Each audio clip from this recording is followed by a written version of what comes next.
taught you to hate the color of your skin? Who taught you to hate the texture of your hair?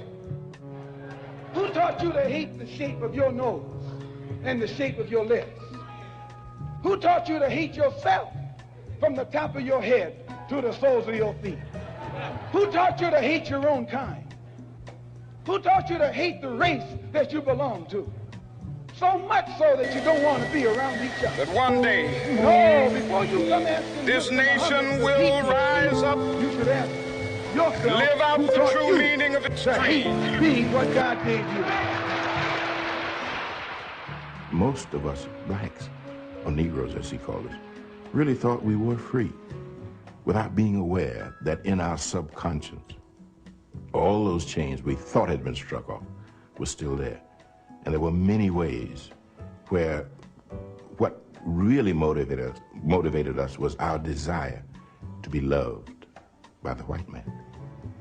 Malcolm meant to lance that sense of inferiority. He knew it would be painful. He knew that people could kill you because of it, but he dared to take that risk.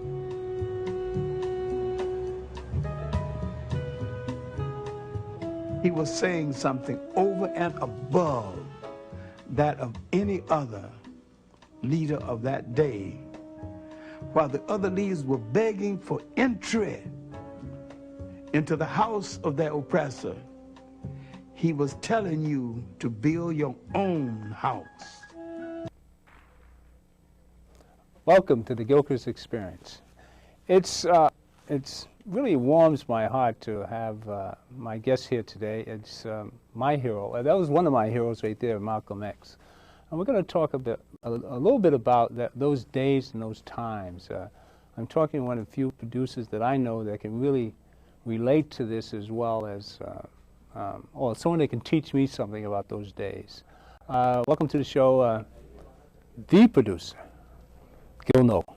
Pleasure to have you here. Good to be here. Pleasure. It's been 5 years since you were here last. Yeah, where does the time go? We exchanged some ideas last couple with James Davis. That's right. A piece. I got a lot of response from that too. People say, "Oh, I saw you on Gil Noble." You know, you're the reason why I'm here doing what I'm doing now. I know I've told you that several times, but it's the truth. It really is. I mean, you've been in the forefront to show we as blacks how our history, you know, and the first time we really worked close, well, I mean, I worked anywhere near you was at John Clarke's memorial, Dr. John Henry Clarke's memorial. And that was such an eye-opener for me, personally, because I think I was wandering around, not knowing my history. I studied a lot of ancient Egyptian history and Osiris, or Osar, and Isis, and the Dogons, and the beginnings of creation from the serious mystery and so forth. And I always felt like I'd been there in a past life. Or, you know, I felt that there was a consciousness there that that I had been there before. Right. But you've been around, what, on television 30 years now? More than that? More than 30. More than 30. Right? Now, you've been a producer all this time, right? You've been in front of the camera all these many years. Yeah. And the few years I've been on 5 to 6 myself, on live television. I enjoy live television. I can feel this vibration. I know people are there. And it's so different than taping. Yes. It's a completely different experience. You know, you can actually reach out and you can feel the people there, you know? And I often want to hear someone else's take on what it's like to be a producer. How did you get started? Well, the way in which I got started was out of struggle, really. Mm-hmm. I'm born and raised in Harlem, and I was going, I started my career actually in radio, Mm-hmm.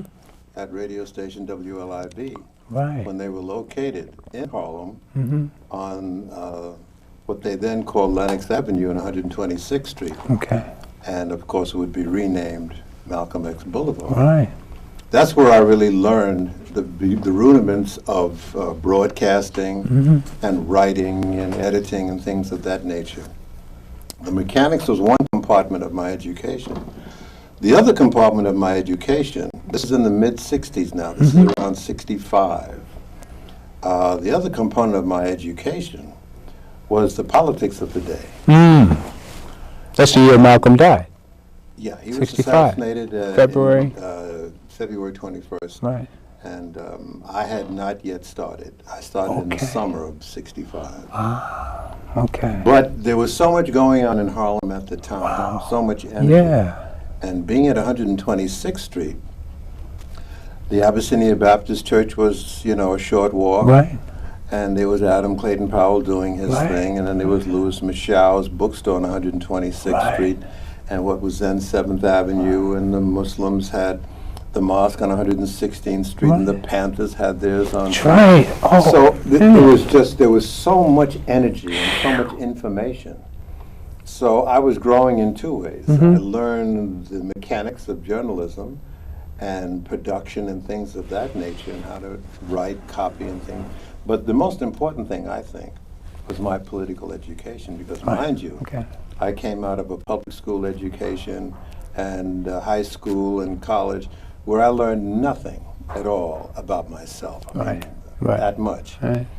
And I really got a sort of a concentrated dosage of history in a couple of years that just, my eyes just started out of my head, because I was learning things about myself that I really didn't know. Right. Because of the civil rights movement, pressure was put on television to begin to have more melanin in their studio. And so Bill McCreary, who was my boss at WLIB, he was the news director, he went down to Channel 5 and started doing the 10 o'clock news. And I went down to Channel 7 and started doing what is now called Eyewitness News. And I did that for a little over a year. I did street reporting, and I anchored the weekend news and things of that nature. And I was used to the microphone and reading copy. I was a little unsteady about working in front of a camera. But in 1968, Dr. King was struck down. And a mantle of guilt fell over this country. And its impact on broadcasting was amazing. And so they decided that not only was it right to have one or two black people on camera, but there had to be some programming. There was the Kerner Commission report, and the FCC was not what it is today. And they both said that America was a two divided parts of society, and whites did not know what we were undergoing from our lips. They got it from people who looked like they did, and that was wrong. And if there was going to be a healing, then they had to be exposed to more of a perspective from the black community. And so out of that, the programming began to change. And every local station came up with one black program. And Channel 2, 4, 5, 7, 9, 11, and 13 all came up with a black program, and Like It Is was born. And because I was already there, I was put on another hat and began to do co-hosting with the first host of the program, who was Robert Hooks, the actor. But I was still running between hosting the program and doing street reporting and doing the weekend news and all of that stuff. But after a while, Robert Hooks left to do this program called NYPD. And he recommended that I succeed him as the host. And I did, and very, very unsure of myself. And then it wasn't long after that that I became the producer, which comes right down in digest form to what we're talking about. And then I began to put together all that I had experienced. And I must say that there are different kinds of producers, but I think the bottom line for black men and women in this business is that you be well-versed in our story. And we're not getting that kind of opportunity in the education that we're being exposed to. Higher education really doesn't lay it on the way it should. And so many people are getting into the business today and have gotten into the business who really did not have the advantage of being in the chapter of history that you and I were in, where we were able to meet these individuals and hear them and touch them. So I think that today's journalism really has that deficiency. I'm not criticizing my colleagues. I think they're doing, a good job, but I think they'd be even more effective to us and to society if they could have more opportunity to cover the black community stories on both sides of the Atlantic, and in particular be more conversant with history, because I believe that production and journalism really hinges on context. Right. What you talk about today has to be put in context. Right. I couldn't do with anything on you, a report on you, unless I knew something about you. Of course. And if it was just that you were accused of doing something and you were in the news today, and it wouldn't be right. It wouldn't be fair to you. I'd have to put you and who you are in context. And that is missing in today's journalism. So I would say that the bedrock of effective producing, no matter what dimension of production you're in, would really be what your background is, how much you know, how much you've been exposed to, how much you've read, and all of that. Now, as far as the mechanics of production, there are different kinds of producers. There are people who produce studio talk programs. Right. There are producers who go out on the field producers. There are all kinds of people who produce game shows, people who produce sitcoms. They're all producers, but they wear different, garments.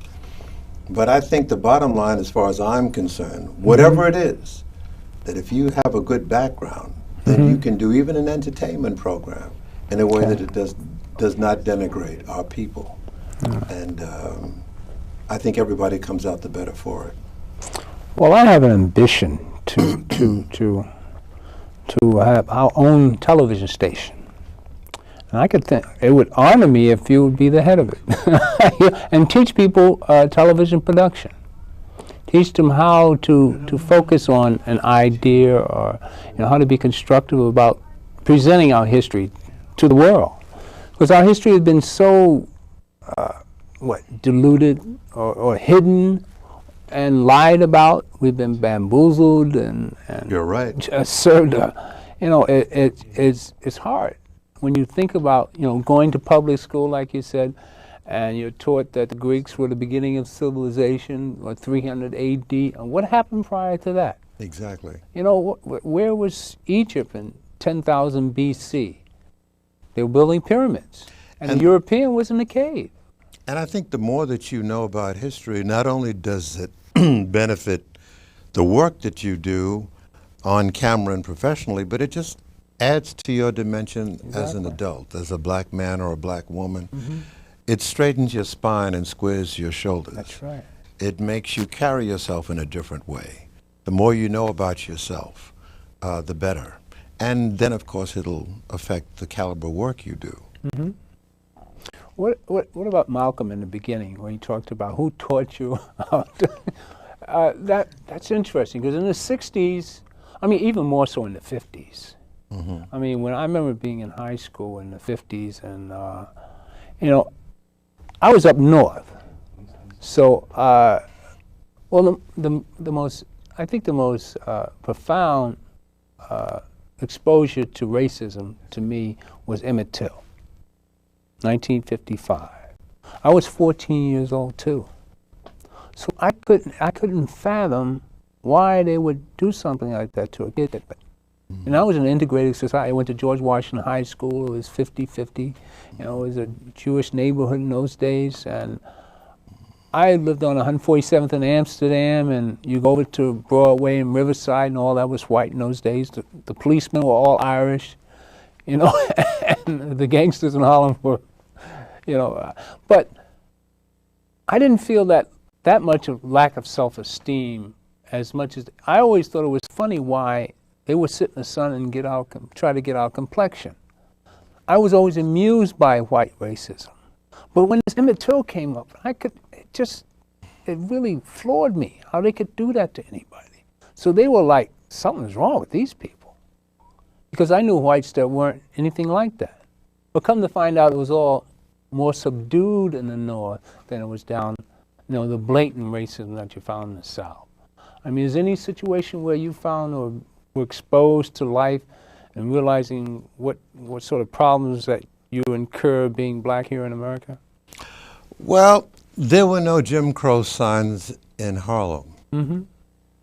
But somehow it was made clear to us that Harlem is where you belonged. And when you came downtown in the area where these studios were, it was tiptoe time. Right. Get what you came to get and get back home. Mm-hmm. You were not welcome down here. Hotels, stores were pretty much, limited. And you felt the chill. Mm. And so in my upbringing, and in school, I was really taught to accommodate the situation. Okay. There were no Jim Clarks riding through Harlem, with police dogs. There was brutality, but it wasn't as blatant, as you said, as it was down south. But up south, nonetheless, it was clear the economy was controlled by those who didn't look like us. Right. And we really had no leverage.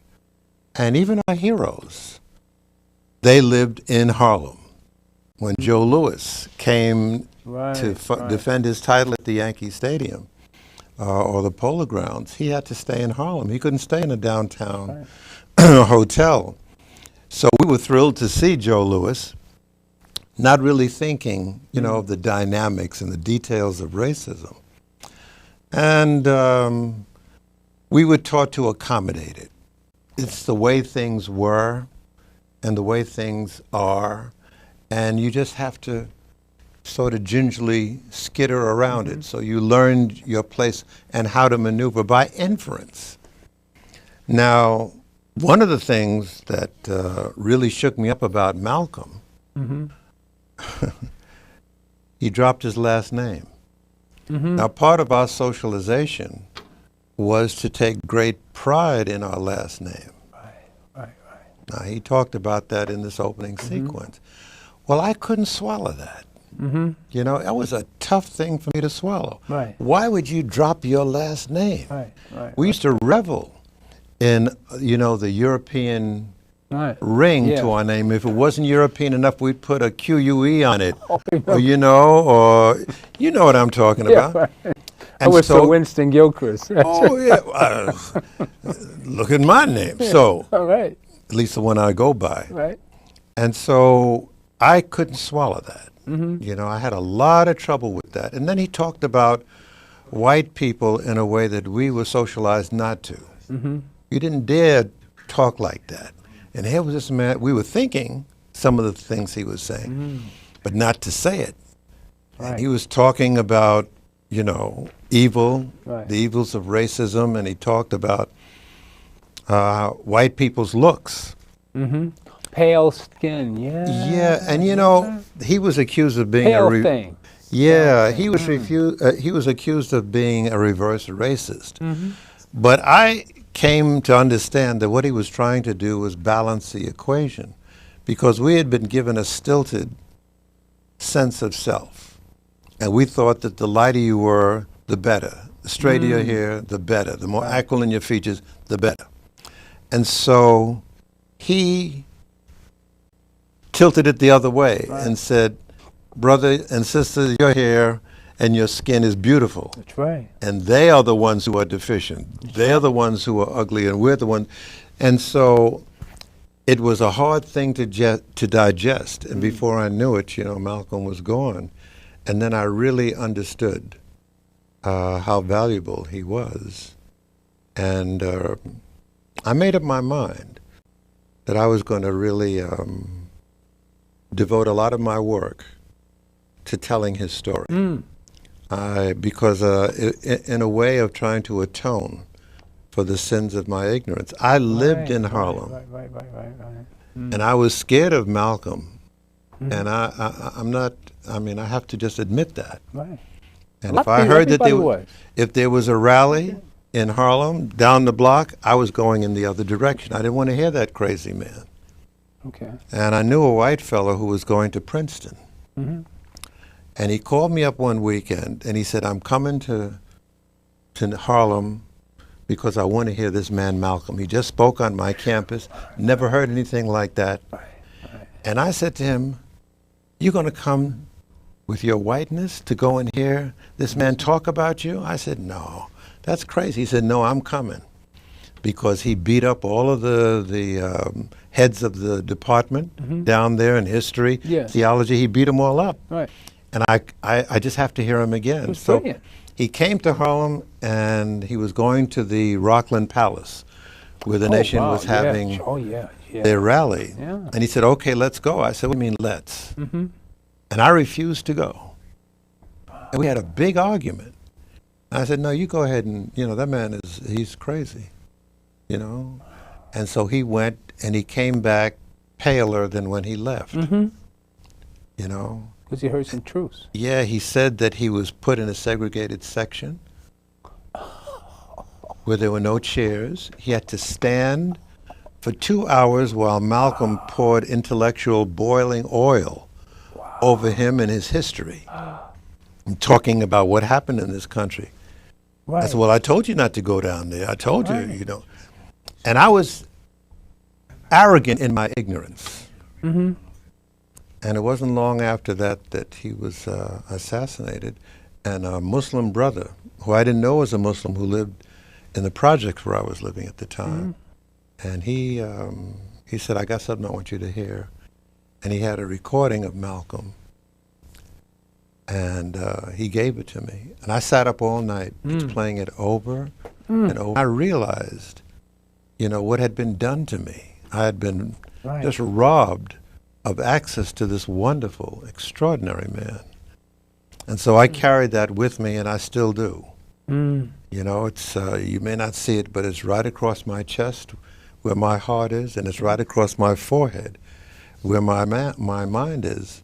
And I'm just trying to atone for not being there to tell his story, and I wish I could have met him. I never touched him, never laid eyes on him. And that's to my shame. That's amazing. So Malcolm really, and you look at the global situation today, Winston, and he was analyzing. He was right. 35 years ago. Right. His analysis was meticulously on point. I mean, That's scary, he's isn't it? just the most extraordinary man, and he only lived 11 years, I always say. Right. Because he was released from prison at 28. Right. And between 28 and 39 years of age, he grew to one of the most overpowering intellects that we've ever seen in this country. It's he affects everybody in this opening piece that I give now. Yeah. The youngsters that listen say, wow, you open up with Malcolm? I said, yes, because I'm so conservative to them. And because I wear a suit. Don't rub it. No, I mean, you're welcome under any conditions. But they look at me as, very, very conservative, and I was radical back then. I mean, I was. Malcolm was meticulous in his dress. Yes, he was. Suit, bow tie. He was always well groomed. He had it together. Right. I would commend to the attention of viewers that they get a hold of his last message, which was delivered a few days before he would be assassinated in Detroit. It was after his house had been bombed.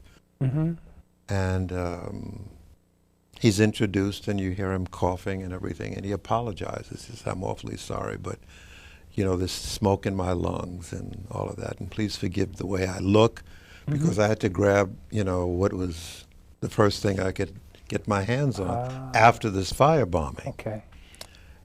And as he began to talk, which ran about 2 hours, he laid out an analysis of what's going on in Africa and what was going to happen in Africa, what was going on in the Middle East, what was going on among the Western power structure, to quote him.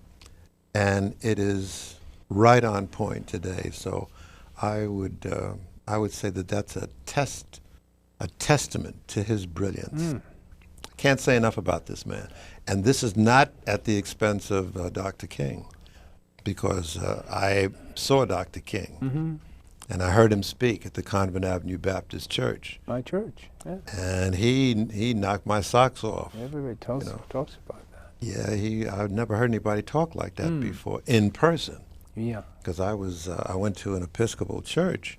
I'd never been in a Baptist church, but I was passing the Convent Avenue Baptist Church, and up on the legend, it said Martin Luther King Jr. at 7:30, and I looked at my wristwatch, and it was 7:35. So I went on You're in there. supposed to have been there. See that? God got it you I right didn't know he was coming in, and I went in right there, and he was just unbelievable. Fantastic. So I think that a beneficiary of all of those extraordinary thinkers and doers of the time, and I just try to do what I can to infuse that in the work that I do. Well, watching you over the years, you've done a grand job of exposing a lot of history to us. I might take a quick break and give you a little taste of what we did at John Henry Clarke's memorial. Would you play that? Do you have that song that? Just take a few minutes and just want to relate to that 6 hours, 8 hours. That was a long day. Yes, it was. July 21st. Yes, it was. 1998. Yeah. 98. Yeah. That was quite a day. That was the first time I got the pleasure of sitting working next to you. I had an old big VHS camera in those days. That's Abyssinia.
Amy Peterson, the singer's name, Amy Peterson something. Forgotten the last name. Beautiful. Amy Peterson. Matter of fact, I ran into her outside of my building the following day. Oh, really? She told me she sang in the shower.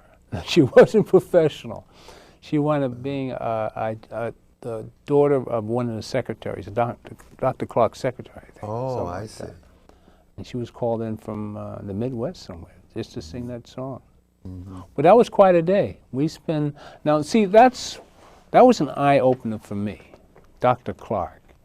Like I said in the beginning, I knew something about black history, but I felt the same way about Dr. Clarke as you did Malcolm. I said, how did I miss not meeting this man? How did I miss not sitting at his feet? You hadn't met him? I never met Dr. Clarke. Oh. Okay? That's when like you felt about Malcolm, I said, oh, what did I miss here? Yeah. I said, I've been robbed. Yeah. I've been, I've really been bamboozled. Yeah. Because I didn't get the pleasure to sit at his feet and listen to him. And listen to you, Jeffries, Dr. Jeffries, Dr. Ben. And I got closer to Dr. Ben after Dr. Clarke died. Yeah. And I mean, since that's 5 years ago, since those last 5 years, I've grown 1,000 years in our history and understanding what it's all about, being black here in America. Really just studying Dr. Clarke's life. I mean, he came out of, what was it, Georgia? No, before that was Alabama. Yeah. And then he went to Georgia.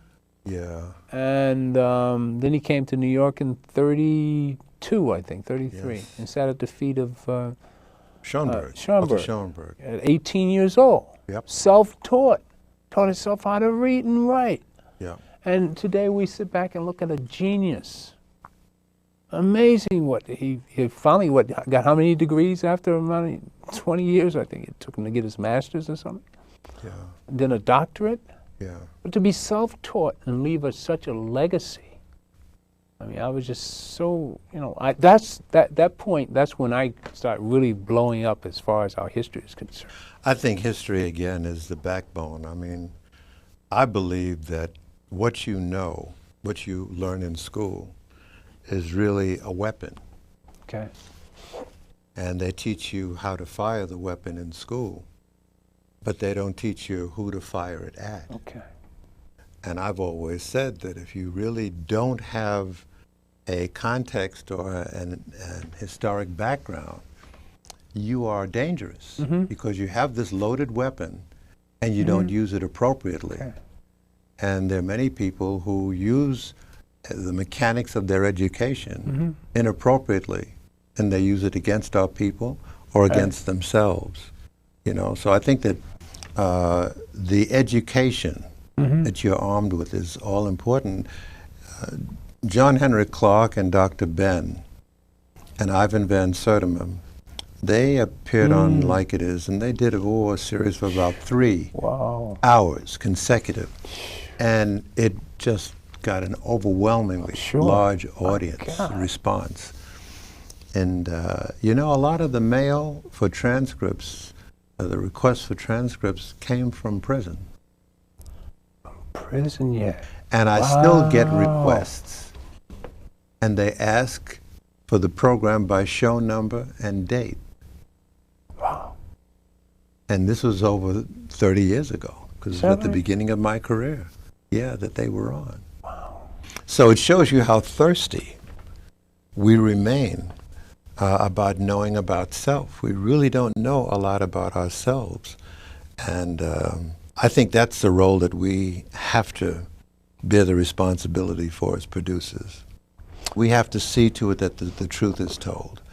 And I'm just privileged to have known Professor Clarke. Yes. He was truly a great man. He lost his vision towards the end of his life, but he could see far more clearly than all of us. Right.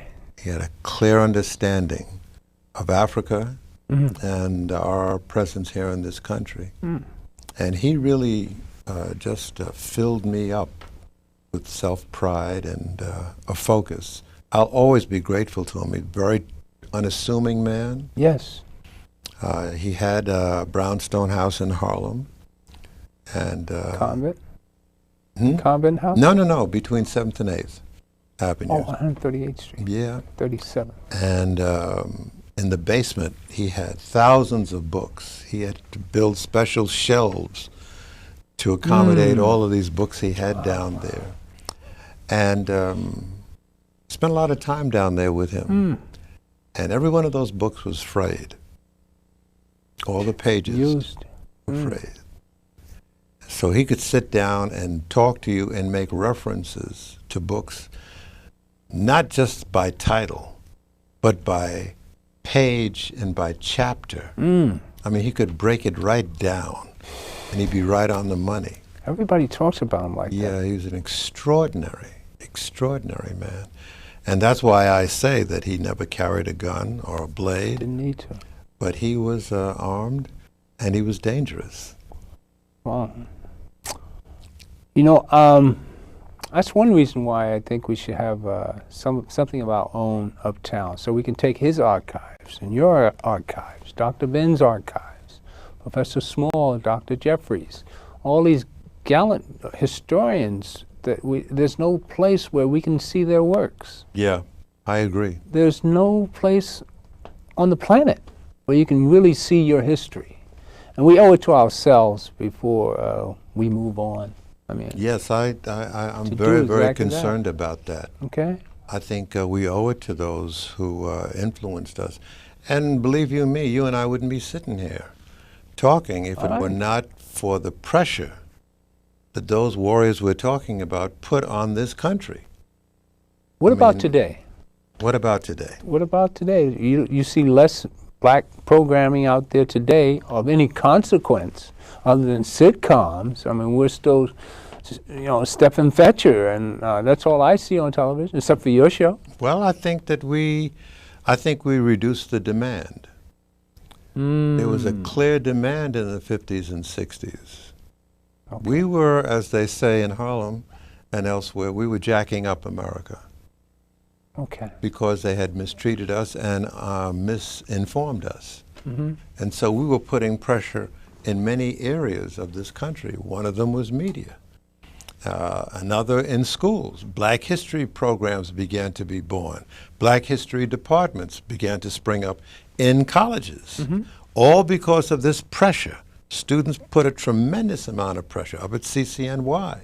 The students were out there in the street demanding to have a part in open admissions and also to change the curriculum.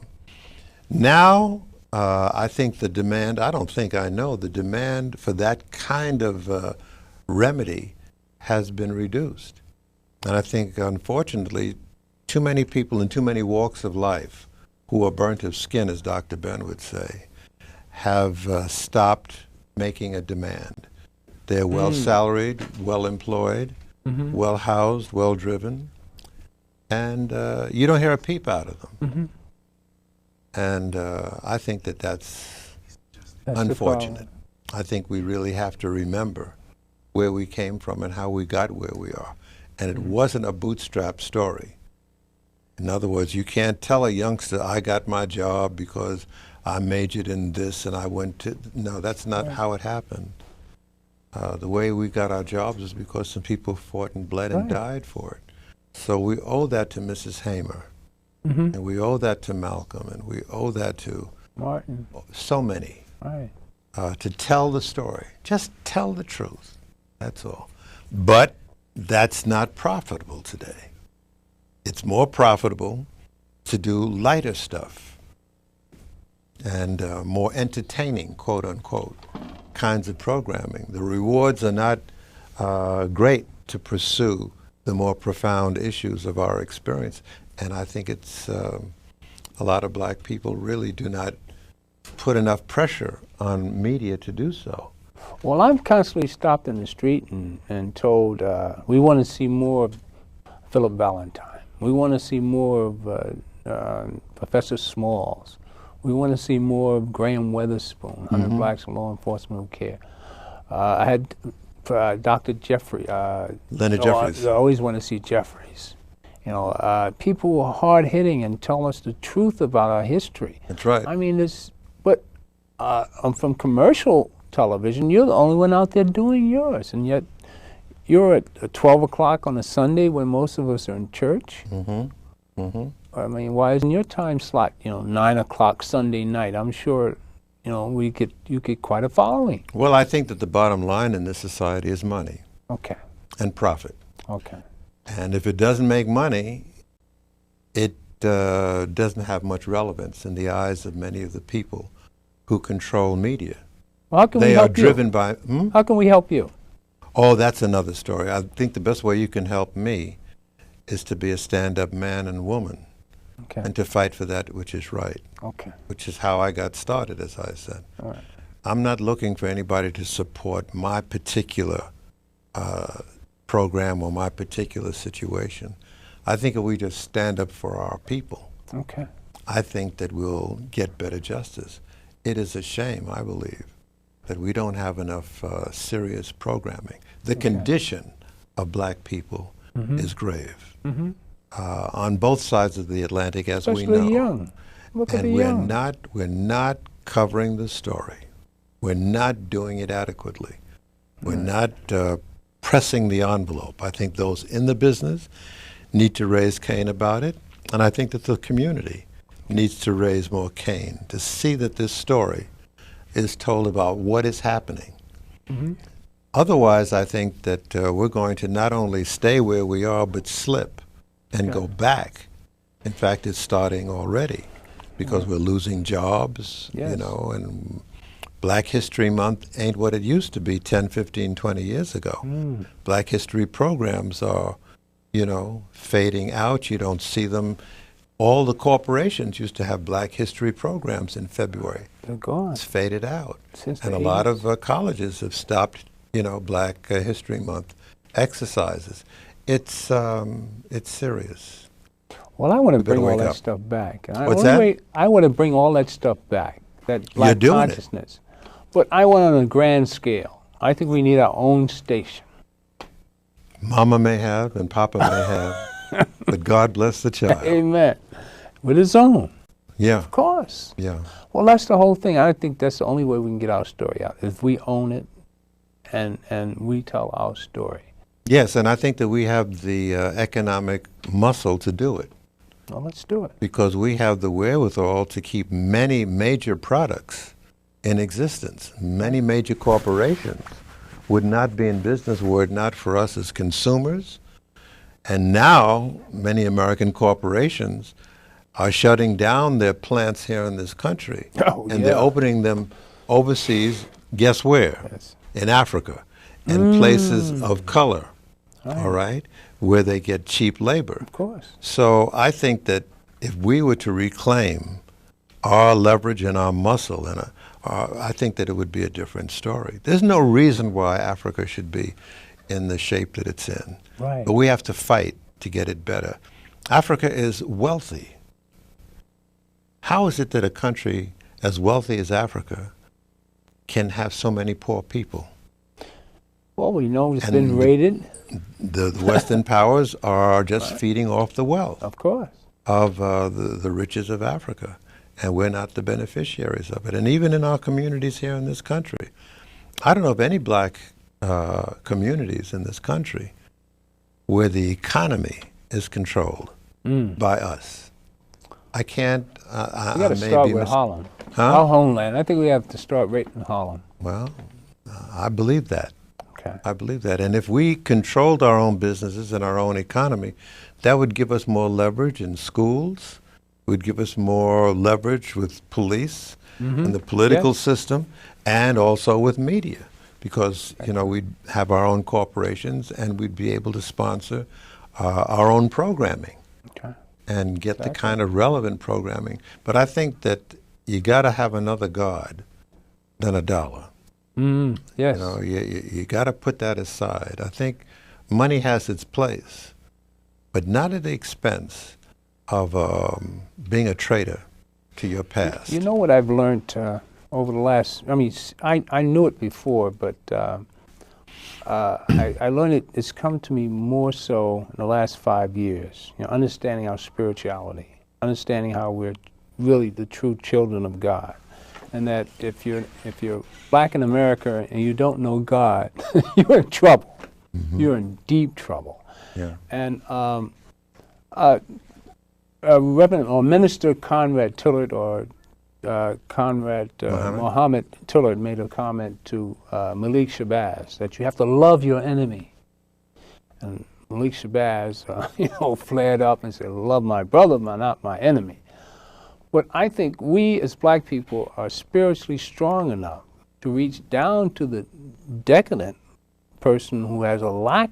Now this covers all people. That people that are not spiritual have to be, you have to love that unspiritual person, to lift him up, to raise the consciousness of this planet. Because I don't think we can get anywhere until we, as a human race or human beings totally, rave our spirituality. And black people are so strong and survive all this onslaught and all this pain, all these hundreds of years. But we're strong enough to really lift up the entire planet spiritually and show them the God that lies within them. To be able to love your enemy, that's a heavy thing to do. But anytime I ever get really angry, I really get angry. I get so mad sometimes. Somebody asks me, you never seem like you ever get mad, Winston. Well, I have an anger in me so bad that I want to blow up the planet. I get so angry, I just want everything to disappear, the planet to disappear. And I don't think you'll even get that angry. But I pray to God, send me a message of what I should be doing. He always comes back and says, Winston, you're going to have to love everybody. I said, well, how can you do that? I think that you can love someone and still be forceful in correcting them. All right. Even if it has to turn into a spanking. Okay. Of whatever degree it may happen to be. As a matter of fact, I would say that if you say that you love humankind, okay, just like if you love somebody and you see them going wrong, and you say nothing to point out the error of their ways, I question your love. So if you are a child of God, amen, and a servant of humanity, then you are obligated to communicate to that person when you see them doing wrong. Right. I don't think that's an act of hatred. I think it's just an act of, and as Malcolm said, many times you have to speak the language that the transgressor speaks. And sometimes the gentle language really does not reach the person. You have to sort of raise your voice until you get their attention. And sometimes even if they don't really respond to language, then you have to use other means of communication.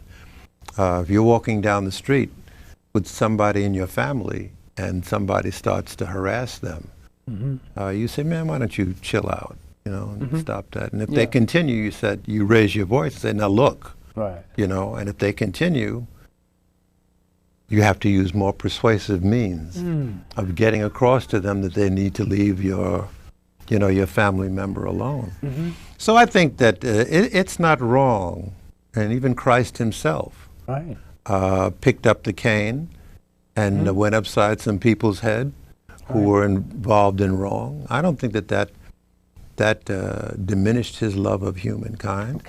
And I think that the love ethic has to include a variety of weapons and tactics. That's my particular, and it doesn't diminish the degree of your love. Just like when you're a kid, you don't question your parents' love for you, but they make it very clear sometimes with the strap. They're non-negotiable about you, about your behavior, and they will resort to any means necessary to see that you behave. Those days, parents just looked at you. Yes. My father just looked at me, and I knew I was doing something That's wrong. right. I think I was about 9 or 10 before I knew the word why. If I was told to do something, I had to do it. I didn't know why. We accept that sort of corporal punishment, they call it today, but how do you implant that sort of discipline in the children of today? Well, it's becoming increasingly difficult, I think, because we have come out of an experience here in this country that has destroyed the very nucleus of the family? That can provide discipline. Our family structure has been torn apart. Genocide by design. Yeah, I mean, there's no way that you can enslave a people if you keep families together. So when we were brought here, we were dispersed. And that that really immobilized us, with a few exceptions like Nat Turner. And then as time went on, we began to form segregated communities, after slavery, and we began to rise up in the civil rights movement.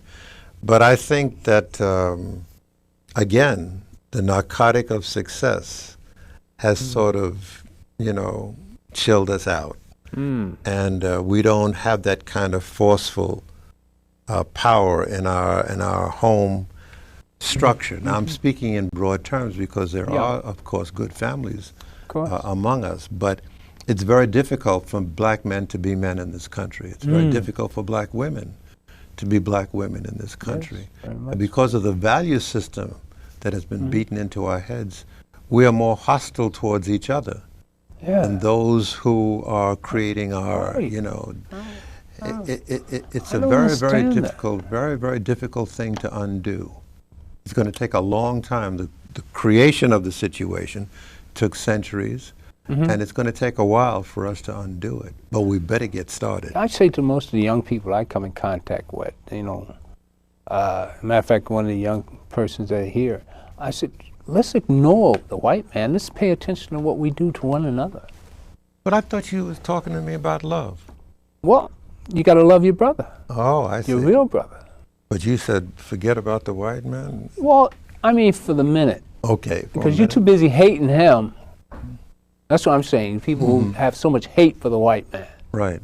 All right, I'm saying we, as adults, realize how far we've come, and we, being mature spiritually, can reach down to the level that they're at spiritually and uplift them.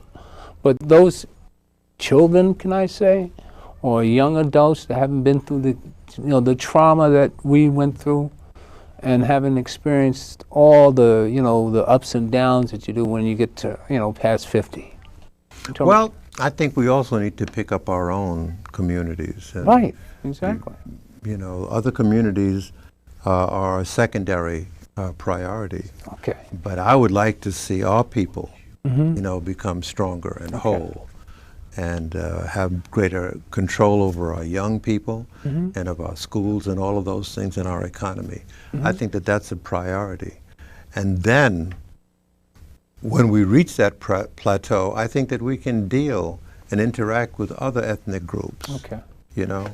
But you can't really get the attention and the respect of other ethnic groups if you don't have till you know yourself, your own power base, right, and which demands their respect.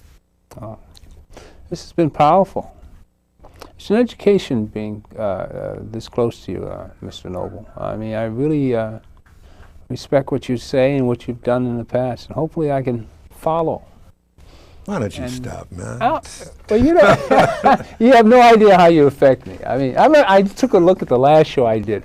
I don't think I've been that nervous on any other show. Really? I could tell myself, but you couldn't tell with the camera.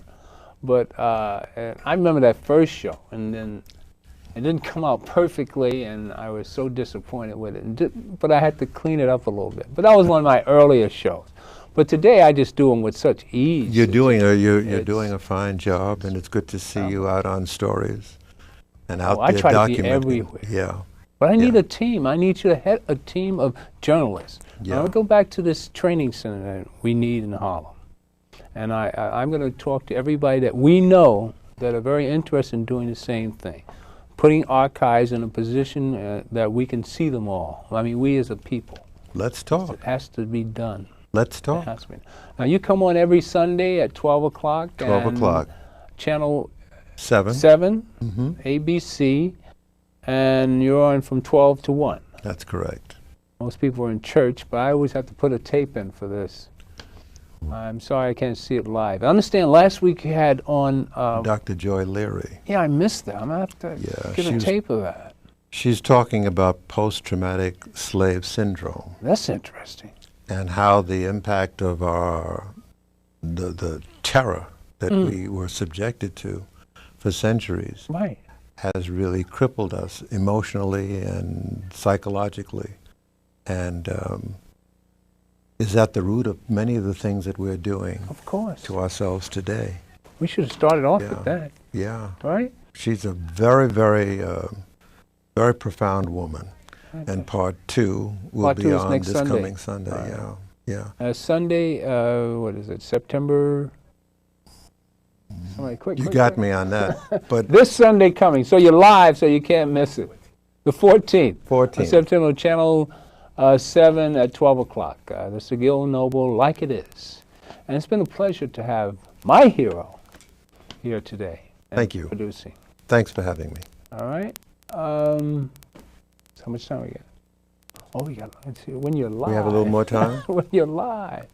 Anything you'd like to say to the I would say that another important component in my life is music. Ah, okay. And music has taken me closer to that's God. Right, you play piano. Yeah, and it has exposed a world of beauty that has impacted on me. Okay. And the way in which I behave. I've met some of the most beautiful people in my life.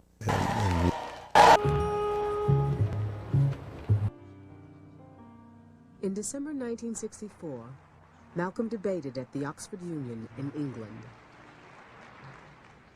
I read once, passingly, about a man named Shakespeare. I only read about him passingly, but I remember one thing he wrote that kind of moved me.